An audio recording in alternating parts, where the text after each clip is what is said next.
You want to live a life on fire and on mission. You want to be filled with such conviction and drive that you stop caring about what anyone thinks.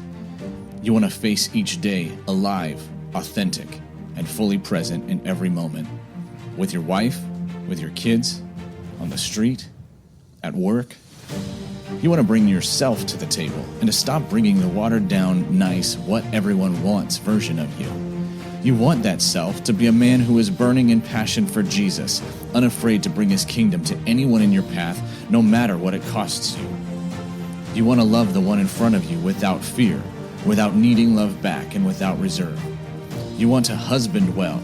You want to father well. You want to shepherd your life well. You want to be a safe pillar for anybody around you.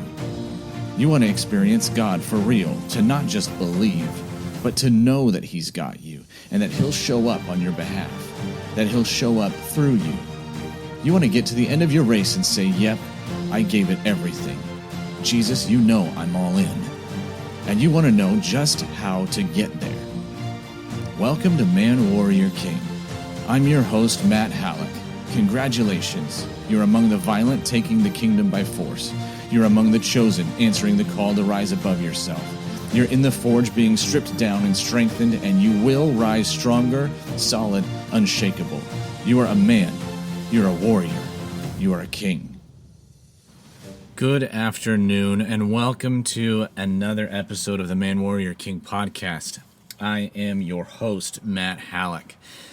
I am the founder of Man Warrior King, the teaching, mentoring, coaching ministry that is equipping men with the knowledge, the strength, and the grit to embrace, to step into, to experience, maybe even for the first time, the fullness of their God-given masculinity, so that they can begin to rebuild their minds, their marriages, and their missions.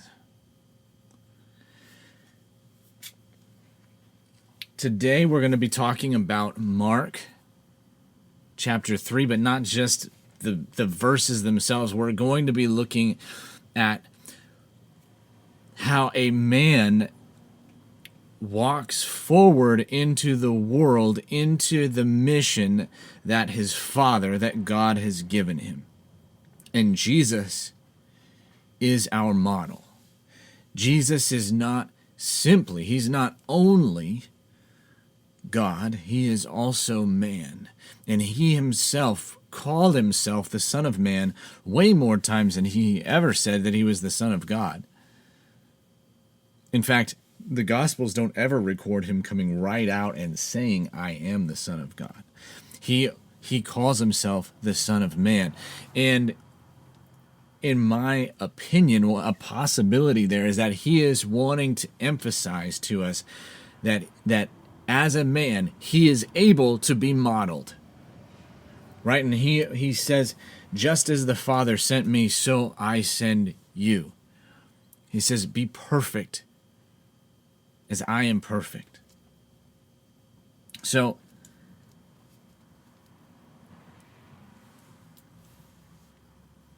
as a man in the kingdom, it is so not only possible, but probable that you will face opposition.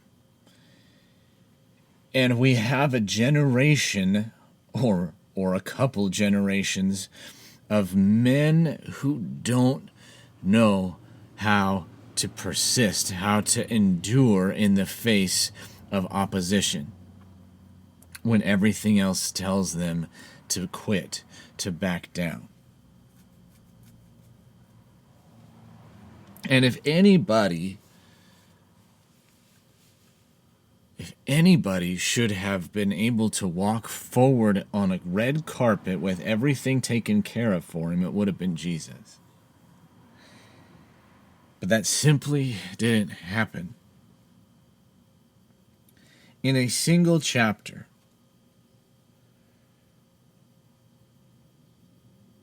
we can see that Jesus is opposed multiple times. And he was driven so deeply, so forcefully, so passionately by his mission in his identity as the Son of God that whenever he found an opportunity to live out his mission and his identity, he took it. And it didn't matter if it was going to break the rules in the process. Right, so in Mark chapter 3 at the beginning, it says that he entered a synagogue and there was a man there with a withered hand. And the people watched Jesus to see whether he would heal this man on the Sabbath so that they could accuse him. And he said to that man with the withered hand, "Come here."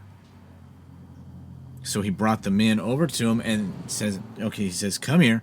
And then while the man is there, he asks everybody else who's standing around watching, "Is it lawful on the Sabbath to do good or to do harm, to save life or to kill?" And nobody answered him. They were all silent.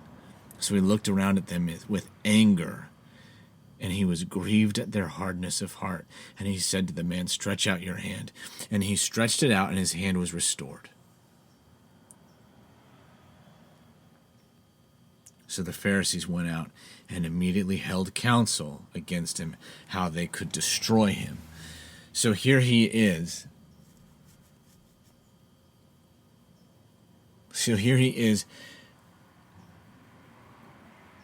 Faced with the opportunity to either fly under the radar. Maybe he could call the man aside outside of the synagogue where nobody was watching, walk around the corner with him, heal him really quick. He could have waited until the next day when it was no longer Sabbath, but he didn't. He saw a need in the moment and he met it because he was full of love. He walked in love, and what that man needed from love in that moment was to be healed.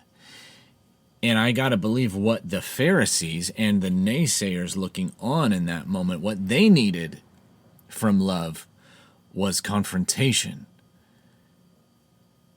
In love, Jesus confronted them, and he didn't back down because it was loving for them to see the truth and have the truth expose the lies they were living under, have the truth expose the darkness in their spirits.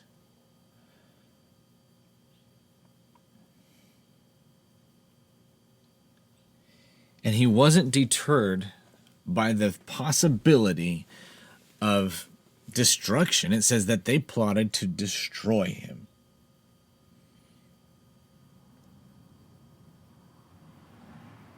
And now it's true, in the middle of the opposition that Jesus was facing, he also was facing massive just response to what he was doing. Crowds swarmed him. Disease-ridden people swarmed him. Demon-possessed people swarmed him. And in the middle of the opposition, in the circumstances not always working out, there was clear ground being taken. People were getting healed and set free.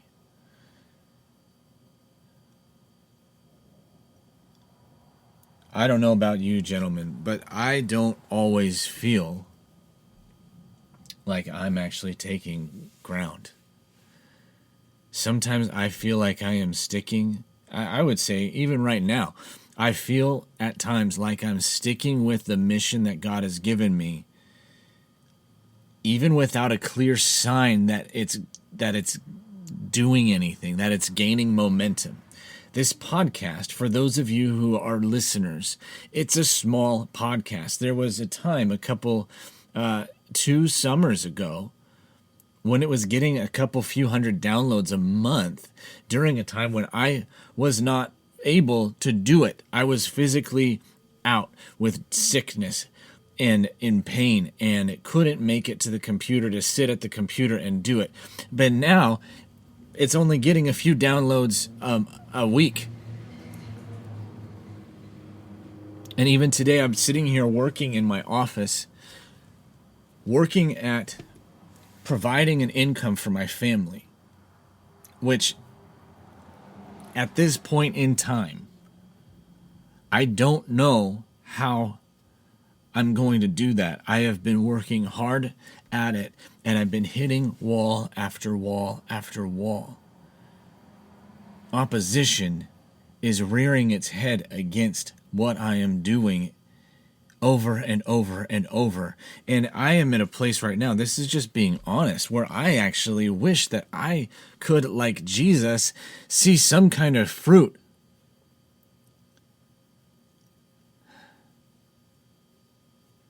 But I'm also going to follow his example of endurance, of perseverance. And I'm going to trust that the fruit will come. You know, we don't even know what the first 30 years of Jesus' life were like. Right? The Bible doesn't give us any indication about that.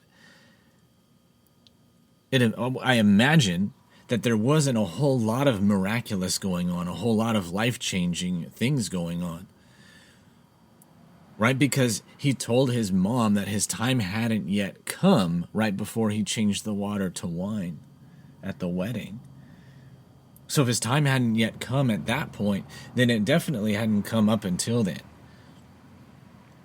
And we see another clue as to the fact that this is probably a breakout season for Jesus, where the first 30 years of his life, there wasn't a lot going on as far as his ministry and his mission were concerned. And it says later on in this chapter, in Mark chapter 3, yes, there's a crowd that comes to him in verse 7. It talks about how he withdrew with his disciples to the sea and a great crowd followed. And the crowd was about to crush him, so he had to get out in a boat. But down in verse 20, it says that Jesus went home and the crowd gathered again so that they couldn't even eat. And when his family heard this, they went out to seize him, for they were saying he's out of his mind. So Jesus had clearly not been doing a whole bunch of stuff like this for a while, right? Like all the way up to this point, because now all of a sudden he's stepping into his mission that God has given him, and he's revealing his identity as the Son of God, or the Son of Man, the Lamb of God. And his family's like, hold up. We got to get him. We got to stop him because he is crazy. He is losing it. This is not the Jesus that we thought he was. Opposition. So Jesus is facing opposition from the powers that be. He's facing opposition from his own family. The people that should have been supporting him the most were opposing him, and yet he continued on his mission. There's another instance in the Gospels where he's preaching and somebody comes and says, Jesus, your mother and your brothers are coming looking for you. And he says, who are my mother and brothers except for the people who are here, who are following me, who are partaking of what I am bringing?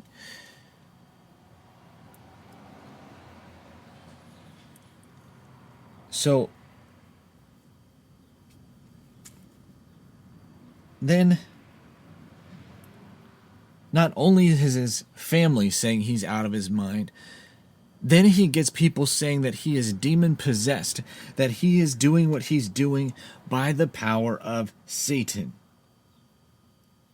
Or to be more specific, the power of Beelzebul, the prince of demons. And he had to stand up to that as well. He says, how can Satan cast out Satan? If a kingdom is divided against itself, it can't stand.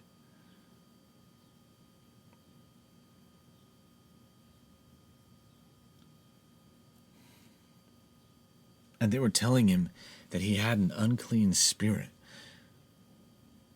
The world doesn't like when a son of God, when the Son of God, and now you and I, when sons of God, stand up and say, this is who I am, and this is how I live, and this is who I live by and for and through and from. And the world will resist us, gentlemen. It may come from your family. It may come from your friends. It may come from work. It may come from life just at large circumstances. It might come from financial resistance.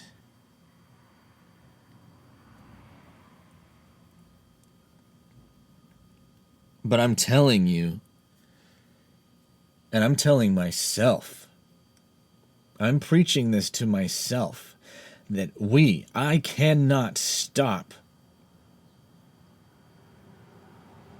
life in the kingdom, living life in the Spirit and by the Spirit, in order to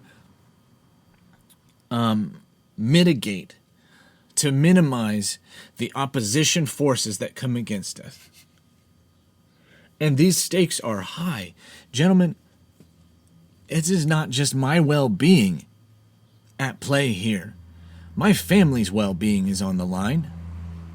God has entrusted me to be the shepherd, the caregiver, the provider for my family. And yes, he provides for us too, but he has entrusted me to be the conduit from his resources to my family.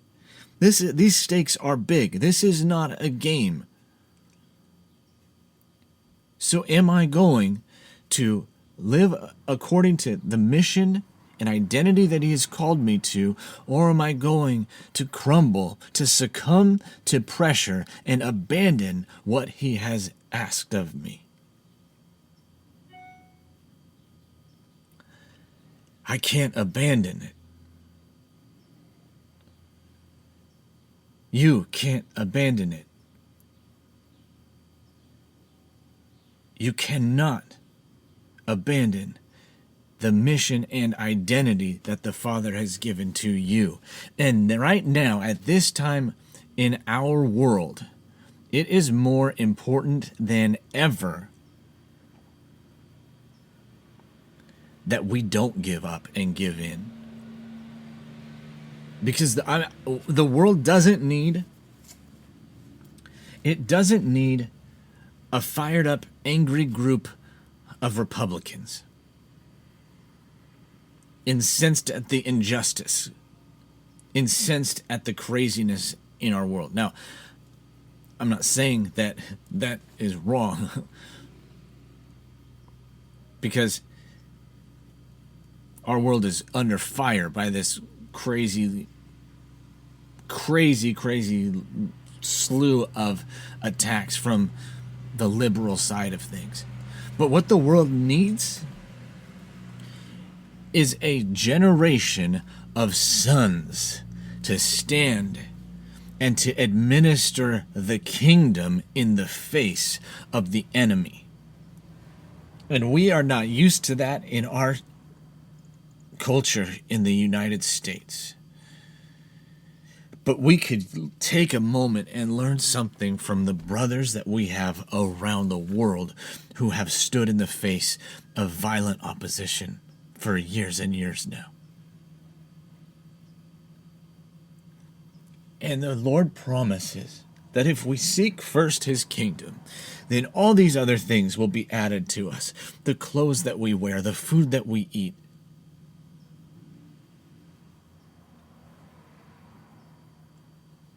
So I trust you, God. And I lift up not just my family, but the family of every one of these men who are listening.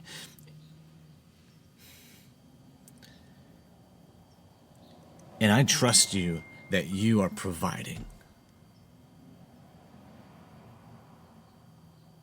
And you will provide.